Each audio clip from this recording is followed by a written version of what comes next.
Oh my god, guys. Jeg ved ikke, om der er en fugl her, der har brug for hjælp, eller om den faktisk er okay. Men jeg tør ikke sådan røre den. Hej, lille ven. Ej, dens øjne. Nå, det er sødt. Jeg overvejer lidt at kalde dyreværnet, men det er også lidt pinligt, hvis de kommer, så faktisk godt kan gå. Men jeg tør ikke røre den for at finde, om den kan gå, men det er bare mærkeligt, at den står og glor. Nå, jeg har lige ringet til 1812, som er et eller andet sådan dyreværn, tror jeg det er. De kommer og kigger på fuglen om en halv time, så jeg skal stå her med den her fugl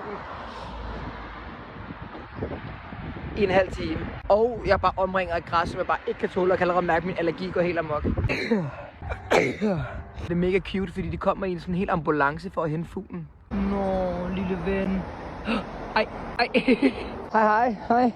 Det er den lille fætter her. Den var åbenbart blevet kørt ned og har brækket ryggen.